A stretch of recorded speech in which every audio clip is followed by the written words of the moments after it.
Kita targetnya memang sudah internasional. Internasional. Makanya produk kita sudah hadir kan di beberapa negara kan. Iya betul. Kalau di Asia Tenggara mungkin Malaysia, Singapura sudah ada. Ya, saya cerita Eropa nih. Kenapa saya di beberapa acara juga selalu bilang target kita bisa masuk market Eropa, karena memang di sport industri ini, di apparel dan footwear ini peperangannya memang ada di negara barat sana. Oh, Eropa, di Eropa. Iya, memang acuannya memang ke sana. Nggak usah dipungkiri lah. Kiblatnya. Kiblatnya itu memang pertarungan sebenarnya.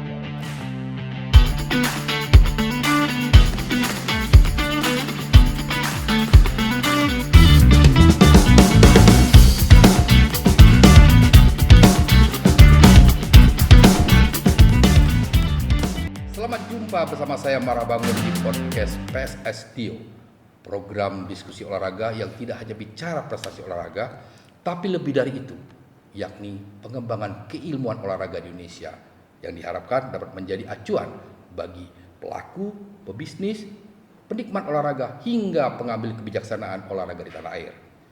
Hadir bersama saya pemerhati olahraga dari Universitas Indonesia, Dr. Uden Kusuma. Apa kabar Kang Uden? Baik, sehat selalu, salam olahraga. Alhamdulillah, gitu kan. Dan CEO PT Mitra Kreasi Garment Mills, Chia Kong Hao, yang biasa dipanggil dengan Kang Hao. Apa kabar Kang Hao? Baik, Pak. Sehat selalu ya. Sehat, Pak. Selalu semangat untuk memajukan industri olahraga. Semangat, siap. Siap. CEO PT Mitra Kreasi Garment Mills ini adalah perlengkapan olahraga lokal Indonesia yang didirikan pada tahun 2018. Mills memproduksi berbagai perlengkapan olahraga seperti jersey, sepatu jaket, sarung tangan, kiper, topi, tas, kaos kaki hingga tumbler. Kang Ahu berkomitmen untuk mengangkat industri garment nasional ke pasar global. Mills telah menjalin kerjasama dengan berbagai pihak, diantaranya Komite Olimpiade Indonesia, Indonesia sebagai aparel tim Indonesia. Terus ke National Paralympic Committee NPC sebagai aparel resmi tim Paralimpiade Indonesia. Dan yang lebih penting di internasional mensponsori klub Liga 2 Inggris Tranmere Rovers. Bukan begitu Kang Ahu? Ya, betul. Kalau salah dikoreksi aja Kang.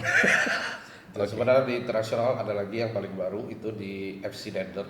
Oh, Liga 1 Belgia. Siap. Wah, makin maju Kang Uden ya. Keren. Nah, kira-kira Makin keren. Kang Uden punya catatan khusus Ya. nggak tentang industri olahraga Indonesia? Ya, jadi kita secara awam kadang-kadang memang suka keliru, walaupun memang tidak salah juga. Pengertian sport industry secara keilmuan itu sesungguhnya terbagi dua, yaitu sport related industry, yaitu sport yang berkaitan dengan aspek bagaimana memproduksi alat-alat olahraga, kebutuhan-kebutuhan olahraga, ya, dalam kaitan dengan pabrikasi dan sebagainya, itu masuk dalam segmen ini, dalam kelompok ini, ya, sport related industry yang juga dijalani oleh Bang Ahau ini, sesungguhnya, ya.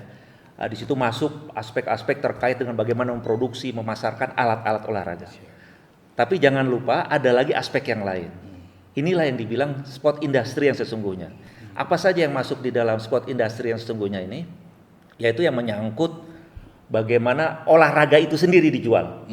Jadi event olahraga itu sendiri dijual, bagaimana event itu kemudian menarik untuk dilihat, disaksikan dan sponsor datang dan sebagainya. Itulah sesungguhnya olahraga industri, sport industry yang sesungguhnya. Jadi ada dua hal dulu yang mesti kita pahami supaya kemudian segmen ini juga kita jangan lari kemana-mana, sehingga di segmen pertama ataupun podcast pertama ini yang memang kita hadirkan beliau sebagai bagian daripada segmen yang pertama tadi. Siap. Yang sport related industry, jadi pelaku-pelaku industri yang khusus memang bergerak di bidang bagaimana memproduksi alat-alat olahraga. Siap.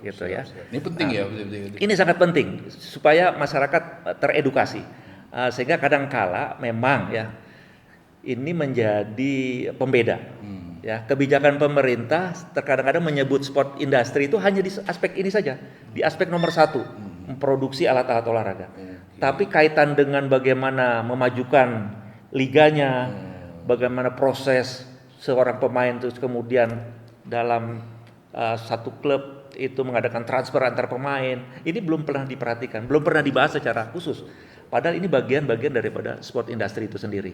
Nah, oleh karena itu, Mali di bagian pertama ini, podcast pertama ini kita khusus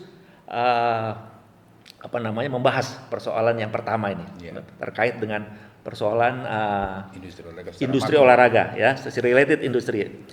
Nah, mungkin kaitan dengan itu kita akan dalami ya kepada Bang Aho nih sebagai langsung pelaku di bidang itu, ya kan? Oke, mungkin pertanyaan saya pertama itu bagaimana sih pada awalnya PT Mills itu berdiri, gitu, Bang Aho? Kita berdiri di tahun sebenarnya pendaftaran di Haki di awal tuh 2018. Terus kita sambil nunggu Haki terus kita produksi benar-benar barang ada keluar itu di akhir 2019. Tapi di saat itu masih belum tahu segmen konkretnya ada di mana, jadi pakaian olahraga untuk general aja. Di tahun 2020 baru benar-benar kita ada, pas kita masuk jadi sponsorship PSSI, baru kita memasarkan barang kita secara luas.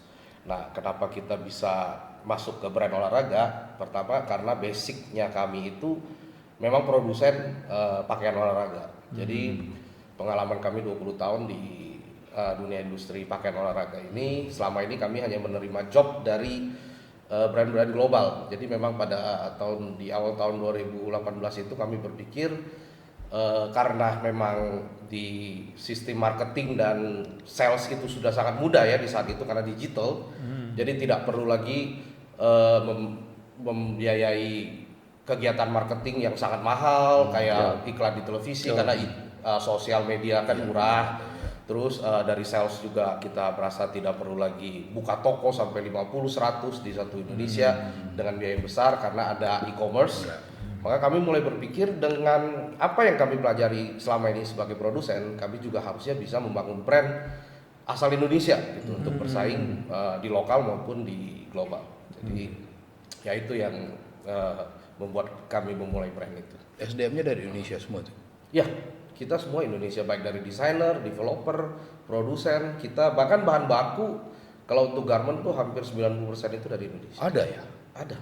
Oh, berarti Indonesia ini memang banyak sebenarnya potensi untuk memajukan industri itu ya. Jelas ya, sangat bisa. Jadi tidak harus import gitu kan. Ya memang beberapa part itu memang harus ada bantuan import ya karena teknologinya masih ada yang harus dari China ya. Tapi dengan beriringnya waktu kalau kita import lama-lama ada demand di sini, lama-lama kita juga bisa buat. Jadi artinya bahan baku itu nggak jadi masalah ya sebetulnya? Tidak jadi masalah sama sekali. Dimanapun kita buat bahan baku itu selalu tersedia sebenarnya. Betul. Sebagian besar bahan baku itu di Indonesia, terutama yang olahraga ya, yang kami dalamin ini, yang kami bidangi ini, harusnya di Indonesia itu sebagian besar sudah ada.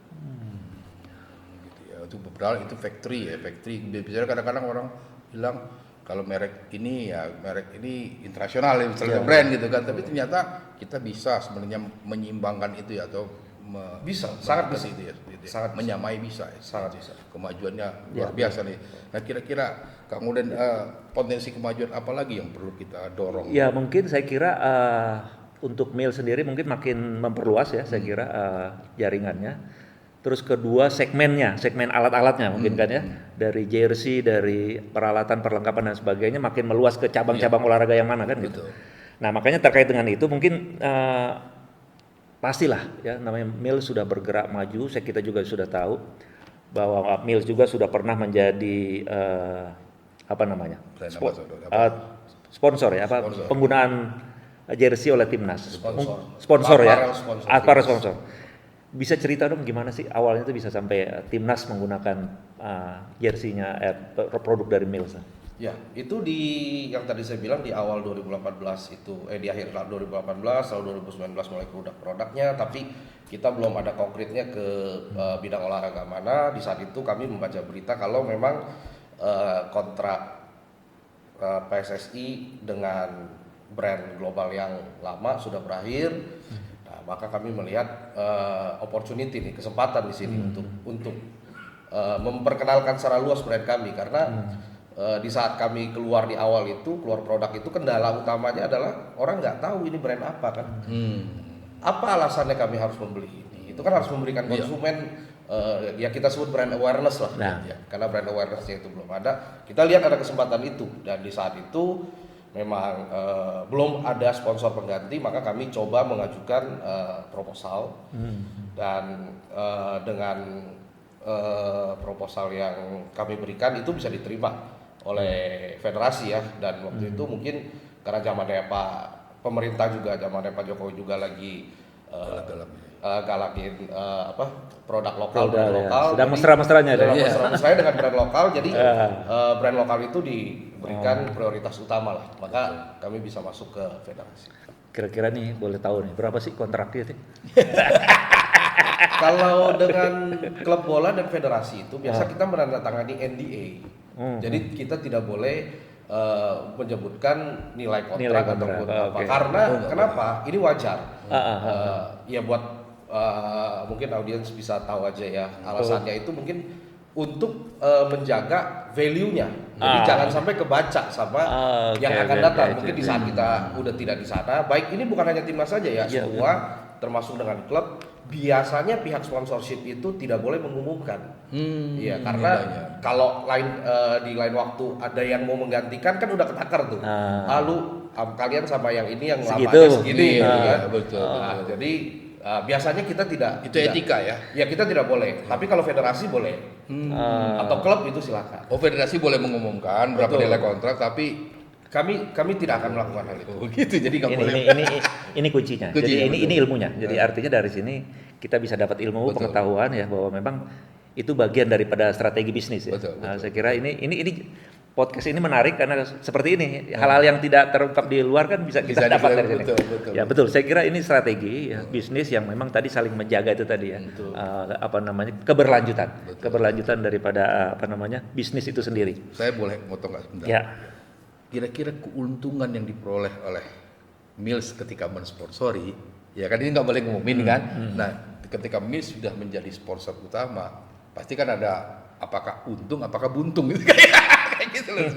Kira-kira gimana nih? Oke, buat sebuah brand itu untuk menjadi sponsor ke sebuah klub ataupun ke federasi ataupun ke mana saja ataupun ke atlet, sudah jelas aim yang pertama itu, target pertama kami itu bukan keuntungan dari hasil penjualan atau materialnya tersebut. Tapi yang kami cari itu adalah brand awareness balik lagi. Jadi gimana kita memperkenalkan produk kita kepada masyarakat melalui federasi atau sponsorship tersebut. Jadi bukan nilai ekonomis, tapi nilai ini sosial brandnya tersebut yang kita invest sebenarnya. Dan itu terjadi tuh. Maksudnya ketika udah jadi sponsor utama, Mills luar biasa. Karena waktu kita masuk ke timnas, kan kita tahu sepak bola itu penggemarnya paling banyak di Indonesia. Di saat kita pertama kali diumumin, itu pun langsung satu Indonesia langsung tahu kan nama Mills ini. Jadi ya memang brand awareness itu yang kita cari sih. Jadi langsung melekat ya. Dari tidak ada yang tahu apa ini brand sampai orang langsung tahu. Iya betul. Jadi lebih banyak kepada profit untuk marketing. Betul. Aspek marketingnya ya, betul. Jangka panjang ke depan gitu. Betul. Tidak secara langsung kemudian value itu masuk kayak jual secara orang gitu.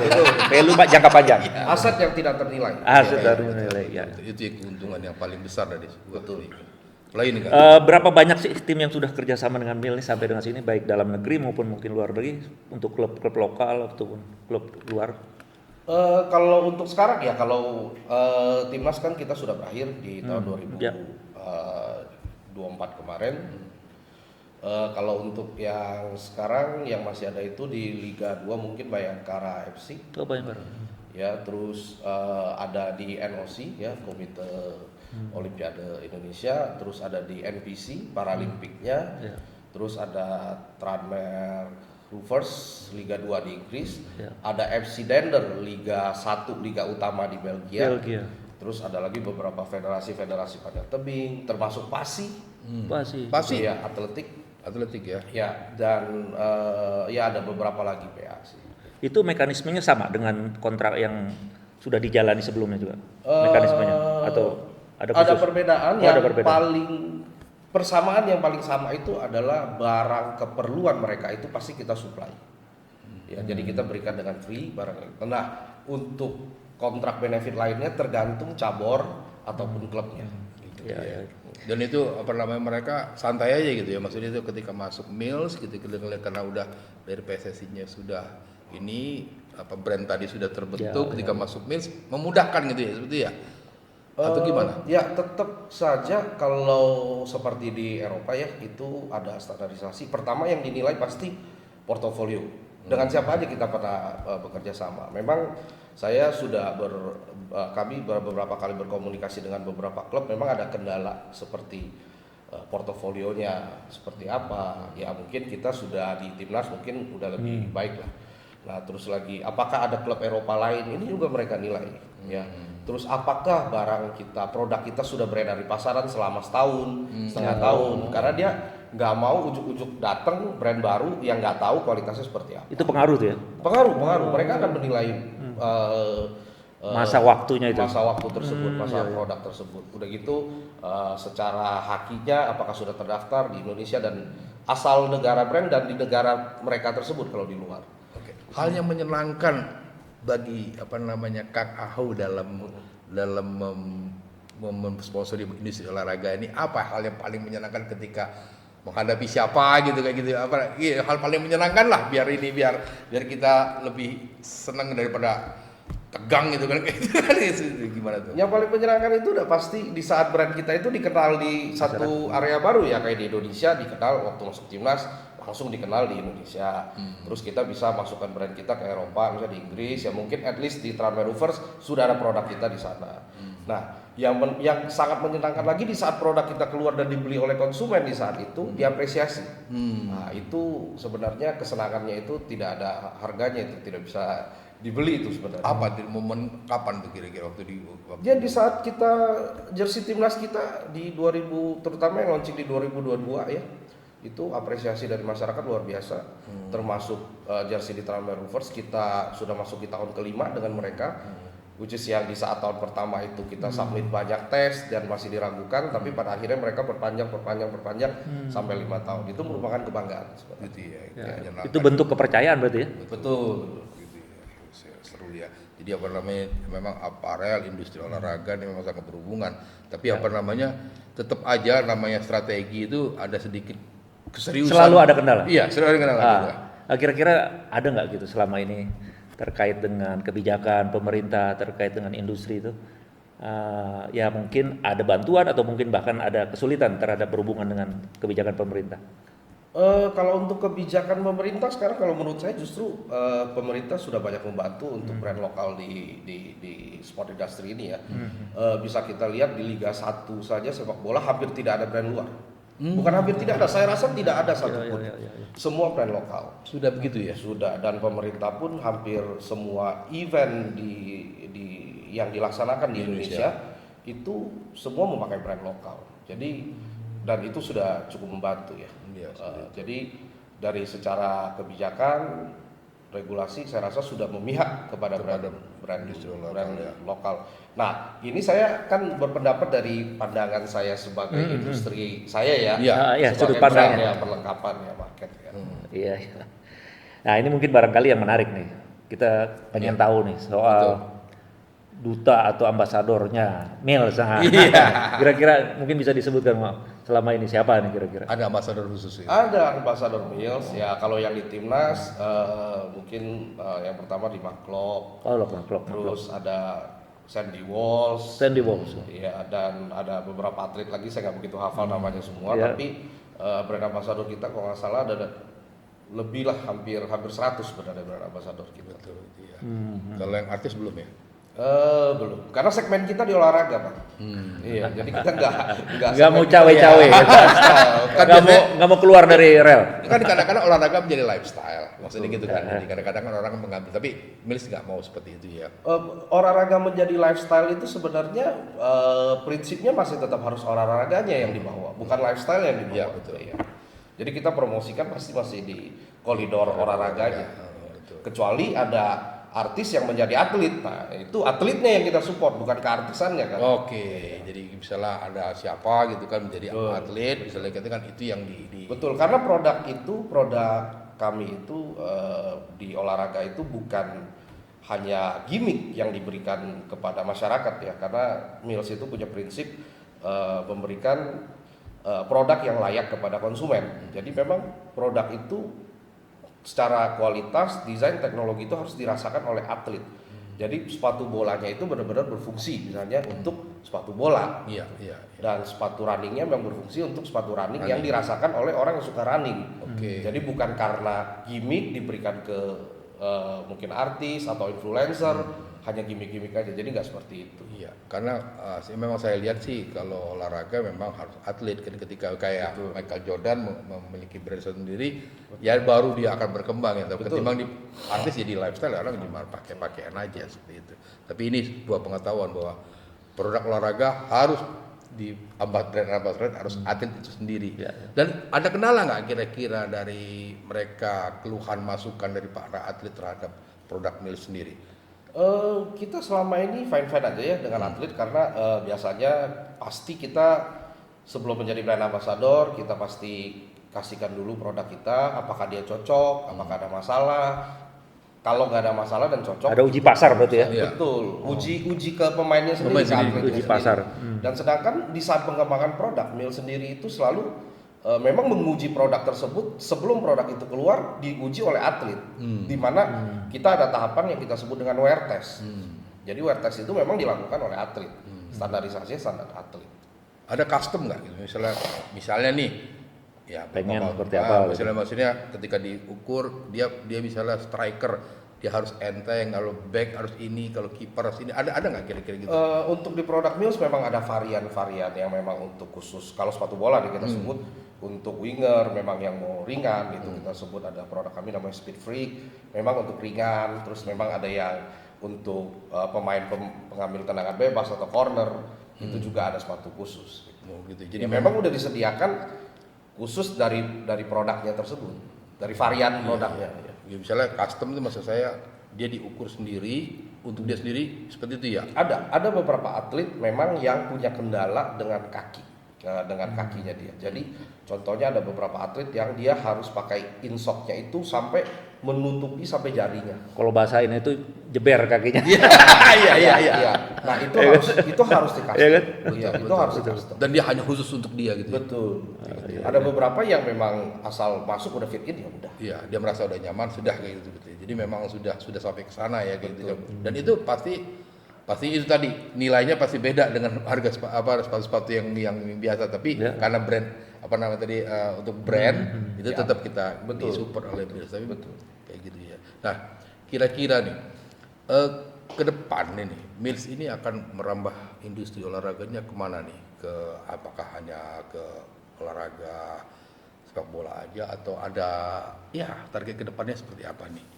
Kalau di Mills sendiri kita memang sekarang konsepnya memang di persepak bolaan ya, sepak bola, futsal, apa mini soccer, dan juga produk berikutnya yang ada tuh di running.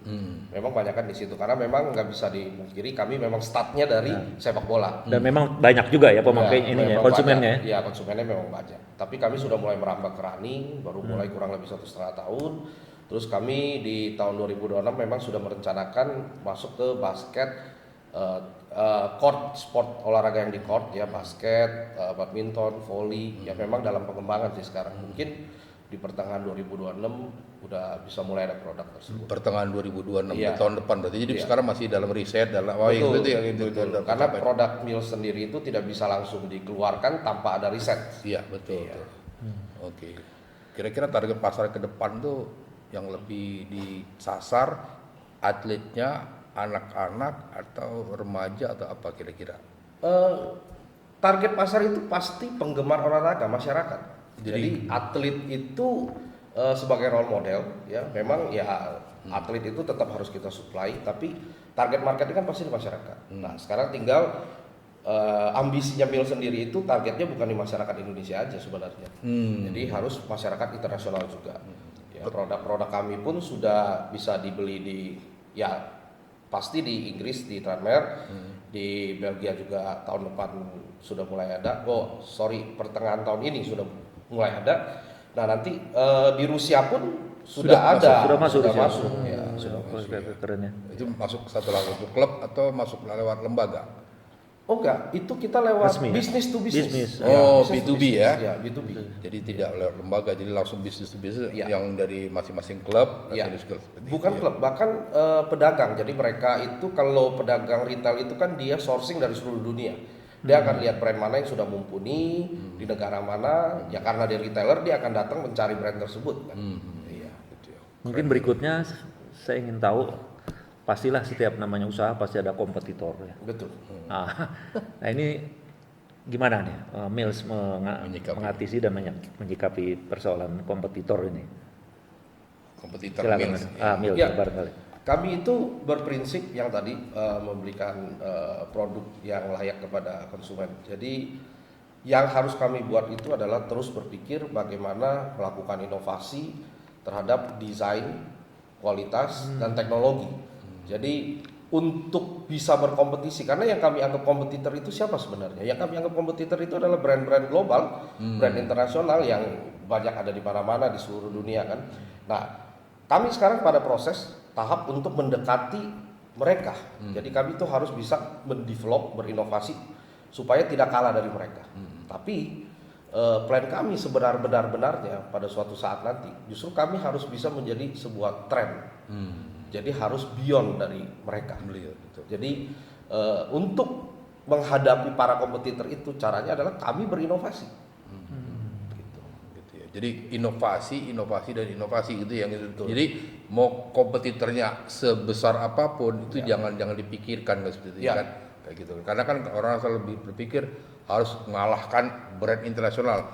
Nah itu untuk menuju tahap itu kan pasti kan dari lokal, nasional, regional, atau internasional. Nah sekarang ini targetnya dari Mills sendiri itu regional dulu atau memang tidak seperti itu lagi atau gimana? Kita targetnya memang sudah internasional. Internasional. Makanya produk kita sudah hadir kan di beberapa negara kan. Iya betul. Kalau di Asia Tenggara mungkin Malaysia, Singapura sudah ada.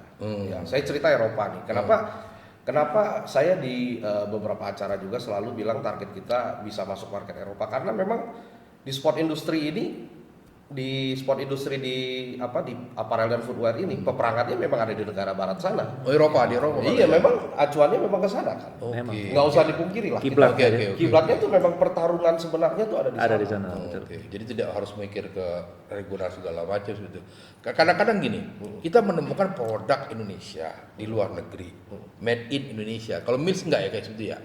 Sudah otomatis atau Kayak gitu kan kadang-kadang nggak ada di sini, ada di. Nah itu gimana itu kira-kira? Nah sebentar. Jadi sebenarnya memang kita nggak salah kalau kita bangga ada produk made in Indonesia, brand global di luar negeri kita temukan. Nggak salah karena memang barang itu diproduksi di Indonesia.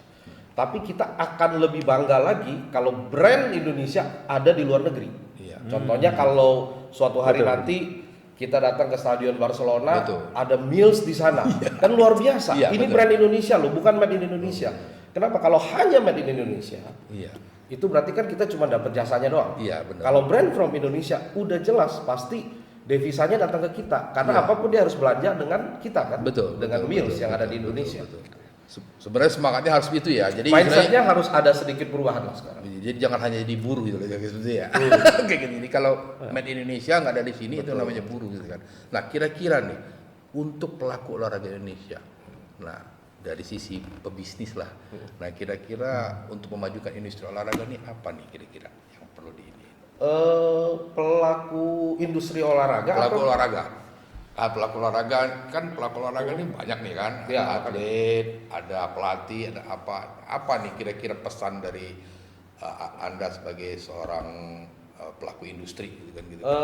Kalau buat kami ya untuk pelaku olahraga ya kita bisa lihat mulai dari masyarakat dulu deh. Masyarakat itu diusahakan gimana supaya bisa memberikan support yang lebih besar kepada brand-brand dan produk-produk lokal ya.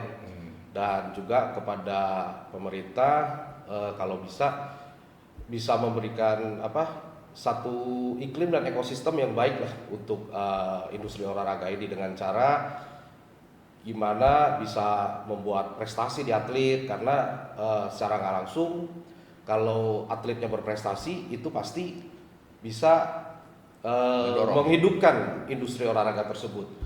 Nah juga bisa membangun fasilitas olahraga yang banyak, jadi industri olahraganya muter, juga bisa menetapkan regulasi yang lebih keberpihakan kepada brand lokal atau vendor lokal ataupun event organizer lokal. Terus lagi bisa mendatangkan event-event internasional lebih banyak ya. Dan kalau untuk atletnya sendiri ya jelas banyak memakai produk lokal dan juga lebih berprestasi lagi. Jadi secara nggak langsung pasti hidup industrinya. Sebenarnya bangga lah terhadap Kuncinya bangga dengan produk sendiri. Karena Itu aja produk kuncinya. sekarang Harusnya. ini tidak seperti Ya. zaman dulu yang ketinggalan jauh. Sekarang sudah hampir menyamai ya kayak seperti itu ya, apa namanya, kualitasnya seperti itu ya, kayak gitu ya.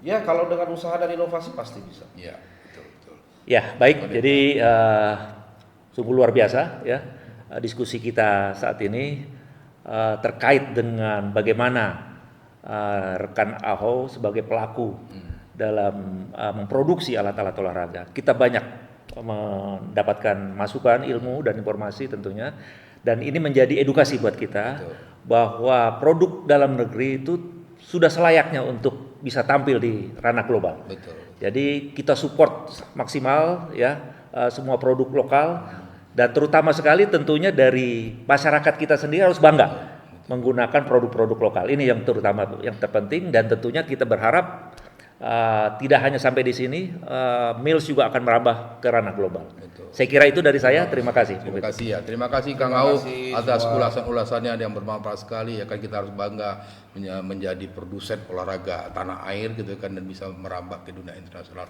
Selamat Kang Au. Terima kasih. Kang Uden, terima kasih. Terima kasih. Kayak gitu ya. Terima kasih, Bang. Ya. Terima kasih, Bang.